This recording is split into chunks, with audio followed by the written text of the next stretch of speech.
राज्यभरातील कंत्राटदारांनी कामं करूनही त्यांची 86,000 कोटींची थकबाकी राज्य शासनाने अदा केलेली नाही।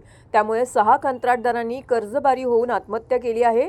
या आत्महत्येस जबाबदार कोण असा सवाल महाराष्ट्र राज्य कंत्राटदार महासंघाचे प्रदेशाध्यक्ष मिलिंद भोसले यांनी केला आहे। तर मुंबई विभागीय अध्यक्ष मंगेश आवळे यांनी आमची देयके मिळावीत यासाठी अनेकदा पत्र दिली आहेत, मात्र त्यावर मार्ग निघत नाही। त्यामुळे आता रस्त्यावरची लढाई लढावी लागेल असा इशारा दिला आहे। राज्यभरातील कंत्राटदारांची कोट्यावधी रुपयांची बिलं राज्य शासनाकडून अदा करण्यात आलेली नाही। त्याबाबत आपली भूमिका मांडण्यासाठी महाराष्ट्र राज्य कंत्राटदार महासंघाच्या वतीने ठाण्यातील शासकीय विश्रामगृहामध्ये पत्रकार परिषदेचं आयोजन करण्यात आलं होतं। त्यावेळी ज्या कंत्राटदार महासंघाचे प्रदेशाध्यक्ष मिलिंद भोसले यांनी केलाय, तर मुंबई विभागीय अध्यक्ष मंगेश आवळे हे बोलत होते। यावेळी राजेश देशमुख, अनिल पाटील, अनिल नलावडे, कांतीलाल डुबल तोडकरी, समीर शेख, चेतन शिंदे उपस्थित होते। प्रदेशाध्यक्ष मिलिंद भोसले यावेळी म्हणाले, शासनाच्या जवळपास 5-6 विभाग आहेत। सार्वजनिक बांधकाम आहेत, ग्रामविकास आहे, जलजीवन मिशन आहे, ट्रायबल एरिया आहे। या जवळपास 5-6 डिपार्टमेंटची 86,000 कोटींची बाकी ही कमीत कमी 1.5 ते 2 वर्षापासून बाकी आहे। आणि ही बाकी एवढी मोठी प्रचंड असल्यामुळे राज्यातल्या सगळ्या रोजगाराला म्हणजेच कन्स्ट्रक्शनचा व्यवसाय हा शेतीनंतरचा सगळ्यात मोठा व्यवसाय आहे। या व्यवसायाला आता घरघर लागली आहे, कारण गेल्या 1.5-2 वर्षापासून देयकांची परिस्थिती अत्यंत बिकट आहे। या संदर्भात आम्ही वारंवार मुख्यमंत्र्यांना सुद्धा निवेदन दिले आहेत, पण हे निवेदन दिल्यानंतर सुद्धा मुख्यमंत्र्यांकडून आम्हाला भेटीची वेळ मिळत नाहीये। ही दुर्दैवाची गोष्ट आहे। त्यामुळे 6 लोकांनी आमच्या आत्महत्या सुद्धा केल्या आहेत। संघटनेच्या माध्यमातून गेल्या 2 वर्षापासून महाराष्ट्र सार्वजनिक बांधकाम मंत्री शिवेंद्रराजे भोसले, दिवंगत अर्थमंत्री अजित पवार आणि मुख्यमंत्र्यांची फायनान्शियल ॲडवायझरी कमिटी यांच्याबरोबर चर्चा करून एक प्रस्ताव मंजूर करून घेतला आहे। देशाची संसद, राज्यसभा आणि लोकसभा आणि महाराष्ट्राची मंत्रिमंडळ यांनी सुद्धा याबाबतीत मान्यता दिलेली आहे। येत्या 10 ते 15 दिवसांमध्ये याबाबतची सगळी क्लॅरिटी होऊन जवळपास 15 सप्टेंबर 2026 रोजी म्हणजेच महाराष्ट्रातल्या आपल्या देशाचा अभियंता दिन असतो त्या दिवशी 100% सिस्टीम लॉन्चिंग होईल अशी शक्यता दाट आहे। पण या सगळ्या सिस्टीम जरी लॉन्च होत असली तरी सुद्धा 6,000 कोटींची तरतूद त्यामध्ये असणार आहे। कुठेतरी थकबाकीतून पैसे जे आहेत ते मिळणार आहेत, त्यामुळे जास्त पैशाची मागणी आपली असणार आहे, कारण 50% तरी थकबाकी मिळावी अशा प्रकारची मागणी आहे, असे यावेळी भोसले यांनी म्हटलंय। तर संघटनेच्या माध्यमातून अनेकदा आंदोलनं करण्यात आली आहेत। ज्यावेळेस अर्थसंकल्पीय अधिवेशन होतं त्यावेळेस देखील सरकारला जाग आणण्यासाठी आपण आंदोलनं केली, मात्र यातून काही निष्पन्न झालेलं नाही। आमच्या 6 कंत्राटदारांचा मृत्यू झाला। सरकारने आम्हाला वाऱ्यावर सोडलं आहे। सरकारच्या वतीने पायलट प्रोजेक्ट म्हणून आता 6,572 कोटींचा जो पहिला टप्पा केला जातो आहे, त्या भूमिकेचे आम्ही स्वागत करतोय। पण आम्हालाही तुम्हाला विनंती करायची आहे की टप्पा जो आहे तो 6,572 कोटीवर न थांबवता तुम्ही हा जो टप्पा आहे तो किमान 40 ते 50,000 कोटींपर्यंत न्या आणि त्यात सर्व कंत्राटदारांना सामावून घ्या।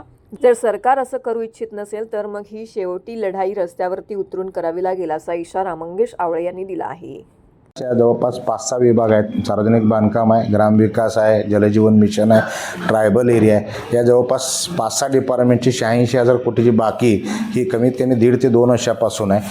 आणि ही बाकी एवढी मोठी प्रचंड असल्यामुळे राज्यातील सगळ्या रोजगाराला म्हणजे कंत्राटदाराचा व्यवसाय हा शेतीनंतरचा सगळ्यात मोठा व्यवसाय, या व्यवसायाला घरघर लागलेले आहे। कारण हे गेल्या 1.5-2 वर्षापासून पेमेंटची परिस्थिती अत्यंत बिकट आहे। या संदर्भात आम्ही वारंवार मुख्यमंत्र्याला सुद्धा निवेदन दिलेलं आहे, पण हे निवेदन दिल्यानंतर सुद्धा मुख्यमंत्र्यांकडून आम्हाला भेटीची वेळ मिळत नाही आहे। ही दुर्दैवानी गोष्ट। यामुळे 6 लोकांनी आमच्या आत्महत्यासुद्धा केल्या। पण महाराष्ट्र शासनाच्या 2024 ऑक्टोबर यावेळी आम्ही जो ट्रेड्सचे जे आहेत ह्या ट्रेड्सच्या संपर्क केला। ट्रेड्सच्या माध्यमातून आम्ही गेल्या 2 वर्षापासून महाराष्ट्राचे सार्वजनिक बांधकाम मंत्री शिवेंद्रराजे भोसले, दिवंगत आपले अर्थमंत्री अजितदादा आणि मुख्यमंत्र्यांची फायनान्शियल ॲडवायझरी कमिटी यांच्याबरोबर चर्चा करून हा प्रस्ताव मंजूर करून घेतला। मला सांगायला आनंद वाटतो की देशाची संसद, राज्यसभा आणि लोकसभा आणि महाराष्ट्राचे मंत्रिमंडळ यांनी सुद्धा या बाबतीत मान्यता दिलेली आहे। येत्या 10-15 दिवसांमध्ये याबाबतची सगळी क्लॅरिटी होईल। जवळपास 15 सप्टेंबर 2026 रोजी म्हणजे महाराष्ट्राच्या आपल्या देशाचा अभियंता दिन असतो त्या दिवशी ही 100% सिस्टीम लॉन्चिंग होईल असे शक्यता दाट आहे। पण या सगळ्या सिस्टीम जरी लॉन्च होत असली तरी सुद्धा 6,000 महाराष्ट्र शासनाची बाकी भरपूर आहे। पण ही ट्रायल पोस्टवरती आत्ता आपण ही 15 सप्टेंबरला गेले। आम्ही ह्या लेटर लेटरमध्ये सुद्धा मागणी केली आहे की इतर सर्व डिपार्टमेंट्सला सुद्धा ही तरतूद व्हावी. तुम्ही जसं म्हणताय तो बाग सत्य आहे. आत्ता जेव्हा लागू केल्यानंतर स्टार्टिंगला त्यांनी सांगितले की 6,176 कोटी रुपये त्यांनी दिलेले आहेत. प्रत्यक्षात 40-50 कोटी यातनं तरतूद होणे ही काळाची गरज आहे. म्हणून आजच आम्ही मुख्यमंत्री साहेबांना सुद्धा भेटीची वेळ आत्ता इथं मागितलेली आहे. आम्हाला एक 5-10 मिनटं जर मुख्यमंत्री साहेबांनी भेटीची वेळ दिली तर यामधून एक सुवर्ण मध्य निघण्याची दाट शक्यता अशी वाटते.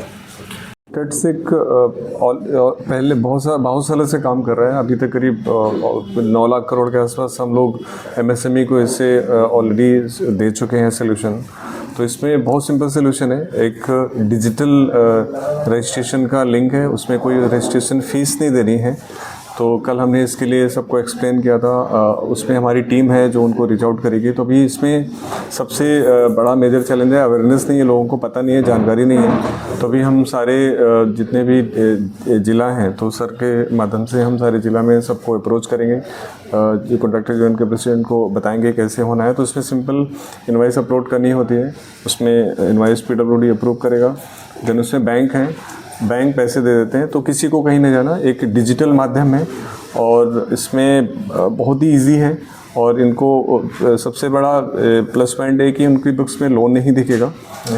ये ऑफ बैलेंस शीट सोल्यूशन है. अगर कल को PWD से पेमेंट डिले हो जाता है 180 दिन या 90 दिन बाद, तो वो रिकवरी कॉन्ट्रैक्टर से नहीं होगी, PW से ही हम वो करेंगे. आताच दिवंगत अजितदादांचं हे सुद्धा नाव निघालं. त्यावेळेला आम्ही सांगितलं होतं की तिजोरी उघडी करा, आम्हाला लोकांना तुम्ही काहीतरी न्याय द्या. आणि वारंवार ह्या गोष्टीसाठी कंत्राटदार हा संघ राज्यभर आंदोलन करत होता आणि त्याच्यामध्ये आमचे 6 दुर्दैवी कंत्राटदारांचाही मृत्यू झाला होता. आणि अशा परिस्थितीमध्ये ज्या वेळेला कंत्राटदारांचं पूर्ण घरदार, तुम्हाला सांगतो, सोनं नाणं, बायका मुलांचे सगळे दागिने असतील, त्यांचे FD असतात, ह्या वाऱ्यावरती सोडलेले असतानासुद्धा जर सरकार ह्याच्याकडे बघत नसेल. आणि आता सरकारने एक नवीन प्लॅटफॉर्म आम्हाला ट्रेड्सच्या माध्यमातून उपलब्ध करून दिला आहे. माझी शासनाकडे ही प्रमुख मागणी आहे की तुम्ही पायलट प्रोजेक्ट म्हणून आता 6,572 कोटीचा तुम्ही जो का पहिला टप्पा जो करताय, तर त्याची ही तरतूद फक्त आम्हाला एक प्रकारे वाटाण्याची अक्षता लावू नका. आम्ही ह्या भूमिकेचं आपलं स्वागत करतो, पण आम्हाला ही तुम्हाला विनंती करायची आहे की हा टप्पा जो आहे तो 6,572 कोटीवरती न थांबवता तुम्ही हा जो टप्पा आहे आमच्या 86,000 कोटीच्या टप्प्याच्या अगेन्स्टमध्ये किमान तो 40,000 50,000 कोटीपर्यंत न्यावा.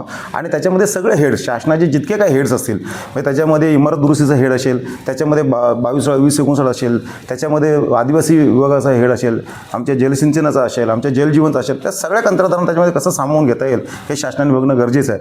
आणि एवढं करूनसुद्धा जर तुमच्या सुस्ते कार्यक्रमाला जर आम्ही प्रतिसाद देत असताना सुद्धा जर शासन आम्हाला जर त्या प्रकारे कुठेही प्रकारे जर आम्हाला मदत करायला तयार नसेल, तर मग ही शेवटी लढाई रस्त्यावरती उतरवून करावी लागेल असं आम्हाला वाटतं.